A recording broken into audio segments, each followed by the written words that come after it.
Atos dos Apóstolos. Capítulo 14. Um inquiridor da verdade. No decorrer de seu ministério, o apóstolo Pedro visitou os crentes em Lida. Ali curou Enéas, que durante 8 anos estivera de cama com paralisia. Enéas, Jesus Cristo te dá saúde, disse o apóstolo. Levanta-te e faze a tua cama. E logo se levantou. E viram-no todos os que habitavam em Lida e Sarona, os quais se converteram ao Senhor.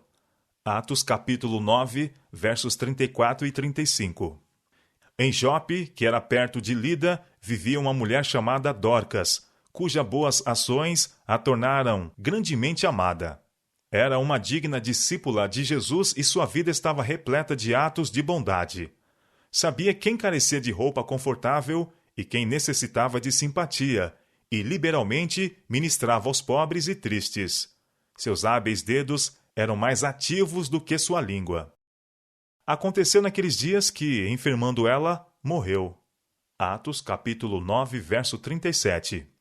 A igreja de Jope sentiu a sua perda, e ouvindo que Pedro estava em Lida, os crentes lhe enviaram mensageiros, rogando-lhe que não se demorasse em vir ter com eles. E levantando-se Pedro, foi com eles.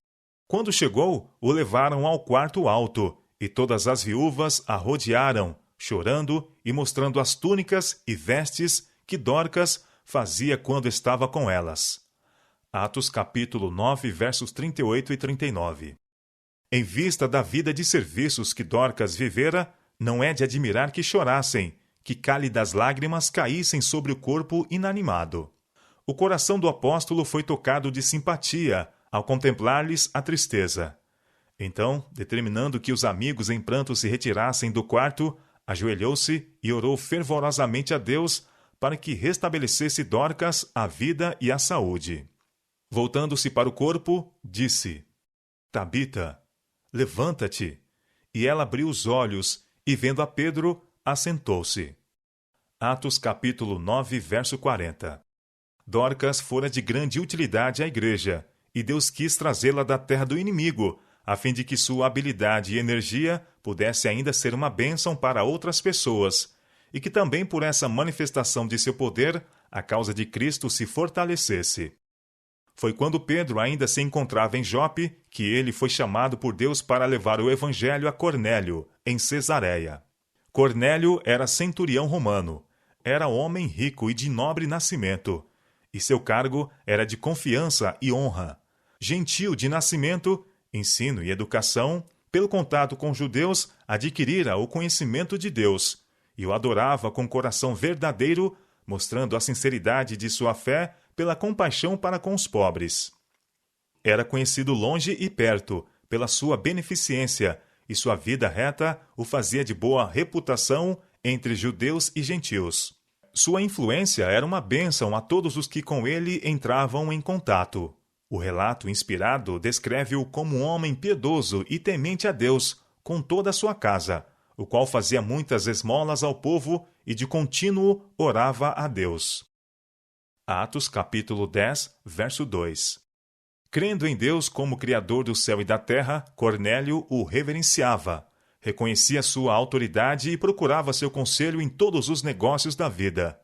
Era fiel a Jeová em sua vida doméstica e em seus deveres oficiais.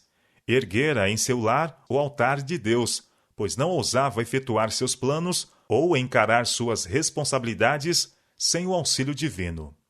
Posto que Cornélio cresce nas profecias e estivesse a esperar pela vinda do Messias, não tinha conhecimento do Evangelho como foi revelado na vida e morte de Cristo. Não era membro da igreja judaica e teria sido considerado pelos rabinos como um gentil e imundo. Mas o mesmo santo vigia que dissera a Abraão: Eu tenho conhecido. Conhecia também Cornélio. Ele enviou uma mensagem direta do céu. O anjo apareceu a Cornélio quando ele se achava em oração. Ouvindo o centurião alguém a ele dirigir-se pelo nome, ficou atemorizado. Todavia compreendeu que o mensageiro viera de Deus e disse: Que é, Senhor? Atos capítulo 10, verso 4. O anjo respondeu: As tuas orações e as tuas esmolas têm subido para a memória diante de Deus. Agora, pois, envia homens a Jope e manda chamar a Simão, que tem por sobrenome Pedro. Ele está com um certo Simão, curtidor, que tem a sua casa junto ao mar. Atos, capítulo 10, verso 32. Os detalhes dessas informações, nas quais se mencionava até a ocupação do homem, em cuja casa Pedro se encontrava, mostram que o céu está a par da história e ocupação dos homens de todas as condições de vida. Deus está familiarizado com as experiências e afazeres do humilde trabalhador, bem como os do rei em seu trono. Envia homens a Jope e manda chamar a Simão. Assim Deus dera prova de sua atenção para com o ministério evangélico e sua igreja organizada. O anjo não foi incumbido de contar a Cornélio a história da cruz. Um homem sujeito a fragilidades e tentações humanas, como o centurião, deveria ser aquele que lhe contaria a respeito do Salvador crucificado e ressuscitado. Deus não escolhe como seus representantes entre os homens anjos que jamais caíram, mas seres humanos, homens de paixões idênticas à daqueles a quem busca salvar. Cristo se revestiu da forma humana para que pudesse alcançar a humanidade. Um Salvador divino humano era necessário para trazer a salvação ao mundo. E a homens e mulheres foi entregue a sagrada tarefa de tornar conhecidas as riquezas incompreensíveis de Cristo. Em sua sabedoria, o Senhor põe os que estão à procura da verdade em contato com seus semelhantes que a conhecem. É plano do céu que os que receberam a luz a comuniquem aos que se acham em trevas. A humanidade, tirando sua eficiência da grande fonte da sabedoria, torna-se um instrumento, a agência operadora, por meio da qual o Evangelho exerce seu poder transformador sobre o espírito e o coração. Cornélio foi com alegria obediente à visão. Tendo-se retirado o anjo, o centurião chamou 2 de seus criados e a um piedoso soldado dos que estavam ao seu serviço. E, havendo-lhes contado tudo, os enviou a Jope. Atos capítulo 10, verso 8. O anjo, depois de sua entrevista com Cornélio, foi a Pedro em Jope. Na ocasião, Pedro estava orando no terraço da casa em que se achava, e lemos que, tendo fome, quis comer, e enquanto lhe preparavam, sobreveio-lhe um arrebatamento de sentidos. Atos capítulo 11, verso 5. Não era unicamente do pão material que Pedro tinha fome. Ao ver do terraço a cidade de Jope e o território circunvizinho, teve fome de salvação para seus patrícios. Tinha intenso desejo de indicar-lhes as profecias das Escrituras relativas ao sofrimento e morte de Cristo. Na visão, viu Pedro o céu aberto e que descia um vaso, como se fosse um grande lençol atado pelas 4 pontas, e vindo para a terra, no qual havia de todos os animais quadrúpedes e répteis da terra e aves do céu. E foi-lhe dirigida uma voz: Levanta-te, Pedro, mata e come. Mas Pedro disse: De modo nenhum, Senhor, porque nunca comi coisa alguma comum e imunda. E segunda vez lhe disse a voz: Não faças tu o comum ao que Deus purificou. E aconteceu isso por 3 vezes, e o vaso tornou a recolher-se no céu. Atos capítulo 10, versos 11 a 16.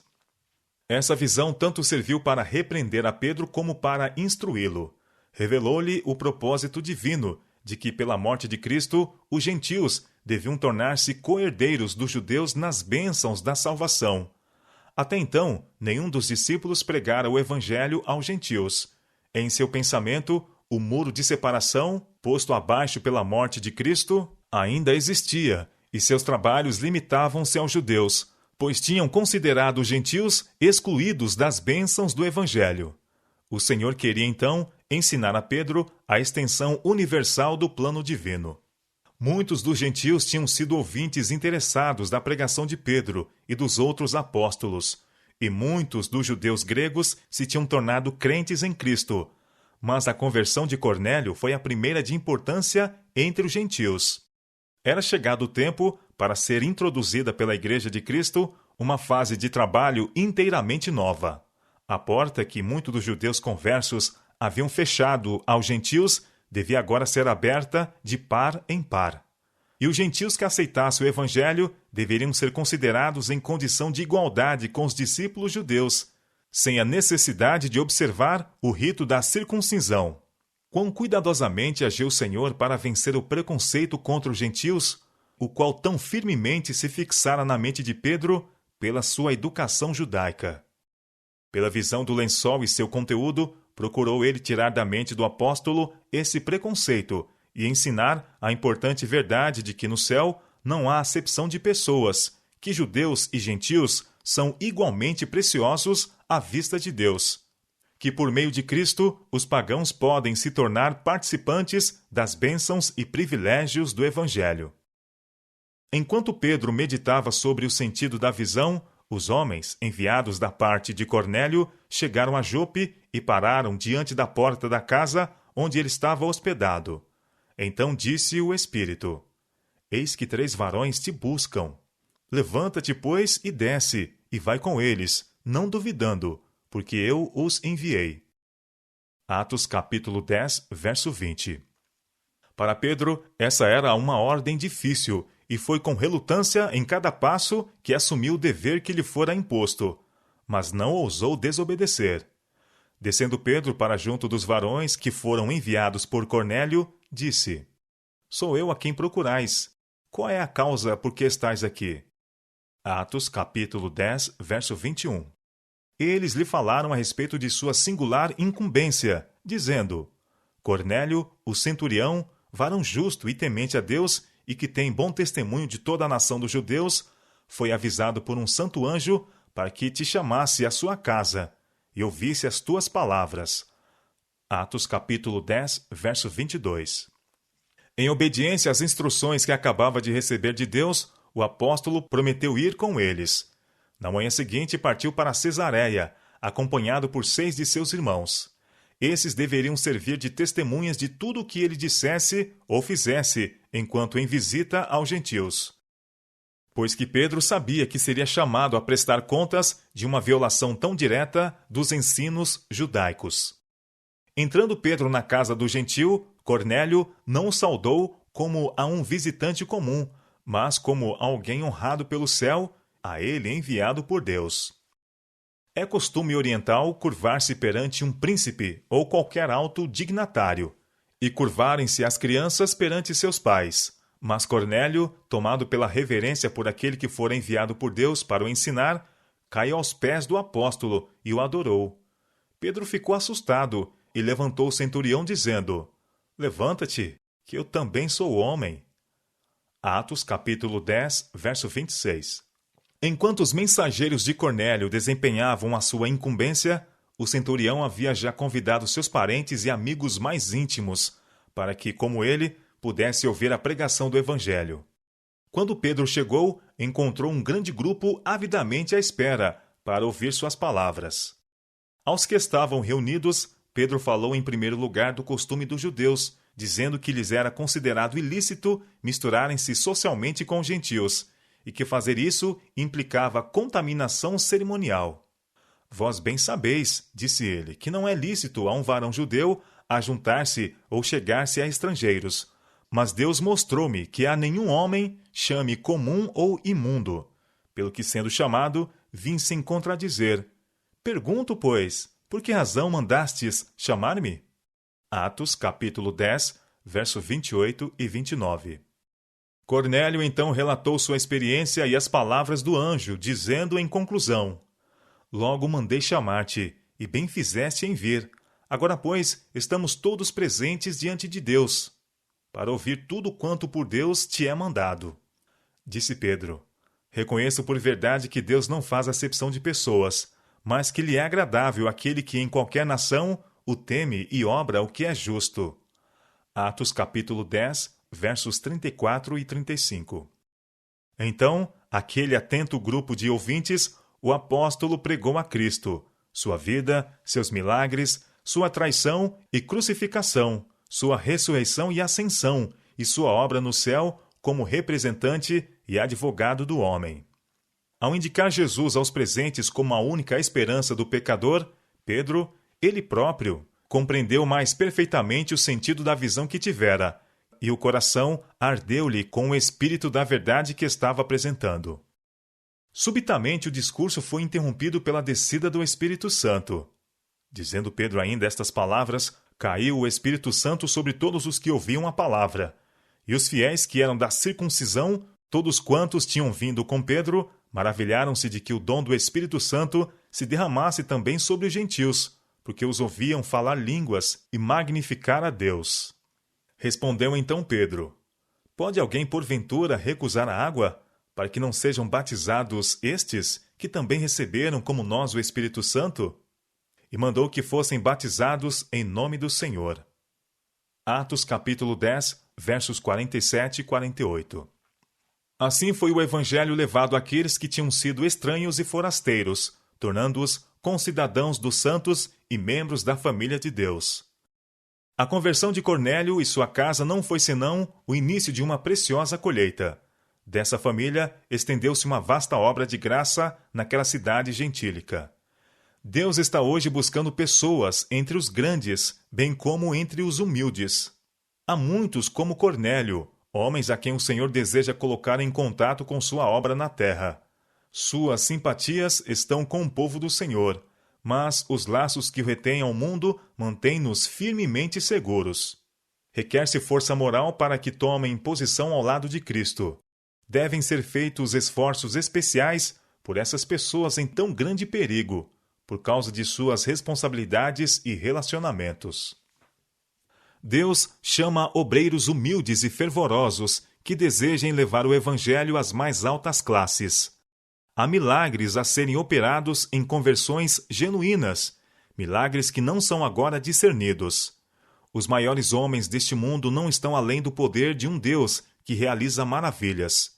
Se todos os que são seus cobreiros se dispuserem a ser homens de oportunidade, cumprindo destemido e fielmente o dever, Deus converterá homens que ocupam posições de responsabilidade, homens de intelecto e de influência. Pelo poder do Espírito Santo, muitos aceitarão os princípios divinos. Convertidos à verdade, tornar-se-ão instrumentos na mão de Deus, para comunicar luz. Sentirão especial responsabilidade por outras pessoas desse grupo negligenciado. Consagrarão tempo e dinheiro à obra do Senhor, e uma nova eficiência e poder serão adicionados à igreja. Porque estivesse Cornélio vivendo em harmonia com toda a instrução que havia recebido, Deus, de tal maneira, encaminhou os acontecimentos que lhe foi dada mais verdade. O mensageiro das cortes celestiais foi enviado ao oficial romano e a Pedro, para que Cornélio pudesse ser posto em contato com quem poderia guiá-lo à maior luz. Há em nosso mundo muitos que estão mais próximos do reino de Deus do que supomos. Neste tenebroso mundo de pecado, o Senhor tem muitas joias preciosas a quem Ele guiará seus mensageiros. Há em toda parte os que assumirão sua atitude ao lado de Cristo. Muitos darão mais valor à sabedoria de Deus do que a qualquer vantagem terrestre, e se tornarão fiéis portadores de luz, constrangidos pelo amor de Cristo, conduzirão outros até Ele. Quando os irmãos na Judéia ouviram que Pedro havia entrado na casa de um gentil e pregara aos que ali estavam reunidos, ficaram surpresos e escandalizados. Receavam que tal conduta, que a eles parecia presunçosa, tivesse como resultado contrariar seu próprio ensino. Quando a seguir viram Pedro, defrontaram-no com severa censura, dizendo: Entraste em casa de varões incircuncisos e comeste com eles. Atos capítulo 11, verso 3. Pedro lhes expôs toda a questão, relatou sua experiência com referência à visão e alegou que isso o ensinara não mais observar a distinção cerimonial da circuncisão e incircuncisão, bem como a não considerar os gentios como imundos. Contou-lhes acerca da ordem que lhe fora dada para ir aos gentios, da vinda dos mensageiros, de sua viagem para Cesareia e do encontro com Cornélio. Relatou a substância de sua entrevista com o centurião, na qual este lhe contara a visão que lhe determinava mandasse chamar Pedro. Quando comecei a falar, disse ele, relatando sua experiência: Caiu sobre eles o Espírito Santo, como também sobre nós ao princípio, e lembrei-me do dito do Senhor quando disse: João certamente batizou com água, mas vós sereis batizados com o Espírito Santo. Portanto, se Deus lhes deu o mesmo dom que a nós, quando havemos crido no Senhor Jesus Cristo, quem era então eu para que pudesse resistir a Deus? Atos capítulo 11, versos 15 a 17. Ouvindo este relato, os irmãos ficaram em silêncio, convictos de que a conduta de Pedro estava em direto cumprimento ao plano de Deus e que seus preconceitos e exclusivismo eram inteiramente contrários ao espírito do Evangelho. Glorificaram a Deus dizendo: na verdade, até aos gentios deu Deus o arrependimento para a vida. Atos capítulo 11, verso 18. Assim, sem controvérsias, foi vencido o preconceito. Abandonou-se o exclusivismo estabelecido pelo costume durante séculos, e abriu-se o caminho para que o Evangelho fosse proclamado aos gentios.